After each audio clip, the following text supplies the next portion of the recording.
Have you ever had one of those days where you feel like somebody really doesn't want you to do what you're trying to do? Today feels like that day.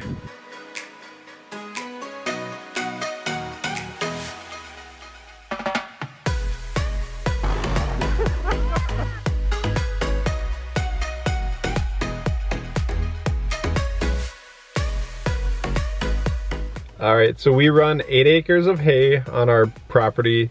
We have another farmer who, he does all the work. He cuts and bales it and everything. And then basically I just sell it. I usually sell it, I'll do a horse farmer down the road from us. Because that's how you get the most money, is yes. selling it to horse people. Pretty much. He actually bought some of his own land this year, so he has plenty of hay of his own. So I didn't have anyone to sell it to. Well, the other problem was that we had such a wet summer, they ended up getting wrapped. The horse farmers would prefer that the bales didn't get wrapped. My opinion is that horse people should have the crappiest hay of all. Just saying, horse people. What's the point? Anyway, so they all ended up getting wrapped, plastic wrapped, because the moisture was a touch too high for horses. So then it's like, well, what am I gonna do with these silly bales? We don't actually have that many like cattle farmer around us. And the ones that we do have, I would say, either produce their own crops enough to feed their animals, or wouldn't really want to pay hardly anything for it. Yeah, and it really was good quality hay. Yeah, yep. We were trying to get rid of. So I found an auction company a little ways away from us that just does hay auctions. So I thought, you know what, let's just take all of it into an auction. It makes what it makes, and then it's gone. So I got 11 bales on here. I've pulled 23 bales. I used to have a F-250 diesel with a gooseneck trailer, and the most I've ever done is 23 bales. With this trailer and how I should have put those axles a little further forward, it put too much weight on the truck when I threw an extra row of bales up front. So I got 11 bales on there. So this is gonna take me 3 trips to get all these bales down there. So I'm gonna start headed now. I got till 11 o'clock. I got 2.5 hours, 3 hours, so we'll see how far I get.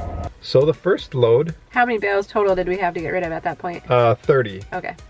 So so we took 11. So I stacked them too high on the trailer, strapped them down like I always did, drove all the way there. All right, this is my first experience pulling something with this truck.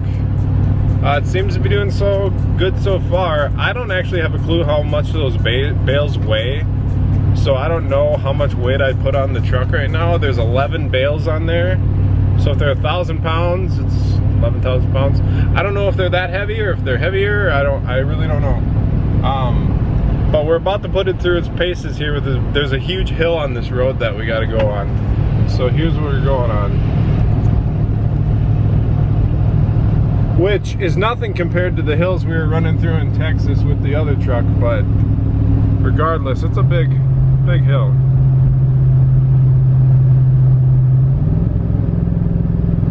Everything went fine. It went how it's always gone for me hauling hay. Second go around, I only put 9 bales on, only one level, and then strapped them down. And mind you, I strapped them down. I stop at the end of our driveway and I check the straps, and then I stop at the end of our road and I check the straps. Everything's tight and fine. I made it maybe 5 miles and I saw the front strap came off, like it came off and was on the ground, on the road. So I'm coming up a hill. I let off the gas because I was like, holy cow, how did that strap come off? I let off the gas coming up a hill, and this bale starts rolling off of the trailer, which I didn't brake, I just let off because I know if I brake they're all gonna plow into me. So I let off and one comes down and hits the ditch, and I'm like, for real? Then I just tried slowing down as slow as possible so the bales didn't move, and every single bale except one bale came off, plowed into the back of the truck, which mind you, I've owned this truck for 5 days. Plowed into the back of the truck. They all went into the ditch in the field. That bale stopped right here, got stuck in the center. I have a broken taillight and I have a bent up the box is fine. I have a busted taillight and the tailgate smacked. So then I went back home. Well, then you called me. I called Dawn, very, very upset. I'm imagining the worst because you said they plowed into the back of your truck, and I'm like, oh, like you literally had this truck for 5 days. 5 days. Yep, 5 days. So I'm just imagining everything like totally crushed in. It's bad, but it's not like... It's actually not that bad. It's not I that actually have all the parts to replace this in the shed for a different truck I have. Yeah. I mean, not ideal, but No. it could have been a lot worse. Still wasn't super happy. No. So then you had to... Then I had to come back home and... So at this point, all the bales are laying down in a field. They like rolled down the ditch into a plowed field. A plowed field, a tilled field. And the ground was luckily, it was warm, but luckily the ground wasn't like soft. So I came back, grabbed Dawn's dad's skid loader. It's a 2-speed, it's a Case 90 XT. So 2-speed, so it goes a lot faster than the 1845C we got here. So I took his skid loader and beelined it out to the field and then started picking out bales, which was fun. I plopped them down. It was pretty bumpy watching you go across Well, that yeah, it was a field, too. plowed field. Yeah. So I plopped them down flat on the side so that they couldn't roll back off. Because at that point I had, oh, let me back up. So I picked up my strap on the way back out of there with the empty trailer. And my strap did not come loose. It broke. It's a 2-inch wide ratchet strap and it broke. Wow. I'm not sure what it broke on. There was no sharp edges on this trailer because it's all round tubing. So I'm not sure what it broke on. But so the strap didn't come loose, it broke. So this time you loaded them flat side down or on end so they couldn't roll off. Right. Okay. So in the field I just plopped them on their sides so that they couldn't roll off. There's no physical way they could roll off. As long as I don't like launch it out of the field, they shouldn't slide off the trailer. Yeah. So then there's a route we could take from where we were at to take gravel roads all the way home. So I just eased it up out of the field. Although that was kind of steep getting out of the field. It was really steep. And this truck has new tires on it, but they're highway tread tires, which is not conducive for anything but tar. Yeah. So... Yeah, I knew you would get it, but it took a little work to get out of the field. And at that point in the day, we had an audience. Yeah, the neighbors were standing out there watching everything going on. That always makes you feel good. I actually had an audience for when all the bales came off. There was a guy in a 3/4 ton Ram behind me, watched every bale come flying off, and he just went right around me. I'm like, I wonder, what did that look like? Yeah. I mean, he probably knew there wasn't really anything he could do. I've never seen that before. First, I've never experienced that, and I've never seen it. Yeah. So we got him back home, and you said, well, not taking him to the auction anymore. I mean, it was way too late to get there anymore. So. Yeah, yep. So what did we find out the bales made at auction? They made $50 a bale at auction, and then they charged me 10%, so we got $45 a bale. Which is not very good. Which isn't super great. It's fine, but it's not. That was actually really good hay to only charge that for. But. Yeah, so around here, like around where we're at, if you have good hay, 4 horses you can get between $80 and $100, $110 a bale for. If it's for cattle, it's, I don't know, $50 a bale. But then Dawn's dad heard on the radio. Yeah. Yeah, right? Let's go back in time. Dawn's dad heard on the radio that some guy was looking for round hay bales for cattle.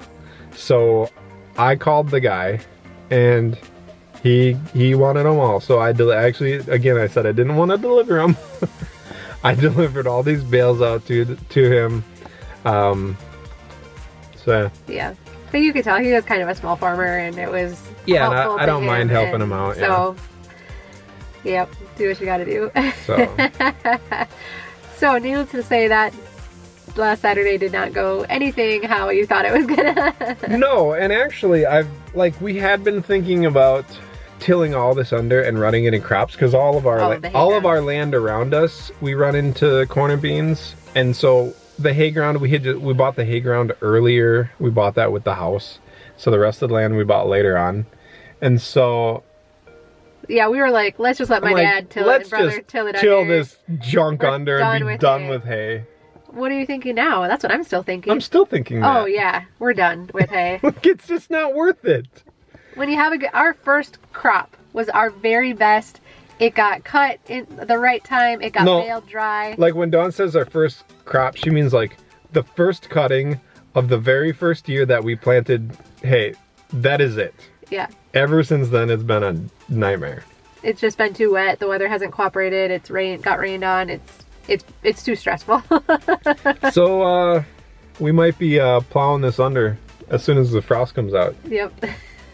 I'm totally fine with that. That we don't have to deal with it at all. And I know the girls are never going to talk you into having horses, so we don't need to have it for ourselves. Sure not gonna. We thought about maybe putting like some beef cattle out there. That would be the only thing that would maybe, but I think even right now we're not needing anything new adventures. No, well, we talked about doing beef cattle. We actually talked about doing beef cows, and we talked about like pigs, just for like raising our own meat. But then we bought this camper thing, and having animals isn't really conducive with traveling. Yeah, that's true. So. Yeah. So we might just keep buying our meat at the store. Probably. All right, so we're still about a month out from working the fields and starting planting, but we're getting equipment ready. We also have that pickup of my father-in-law's from down south. Got all the parts to redo that thing, so I'm going to throw that truck together really quick here. I'm gonna do a before and after and show you guys what you can do with a little budget and a work truck. It's gonna be awesome. It's gonna look really cool. I'm kind of extremely excited about it, and it's not even mine. All right, thanks for watching.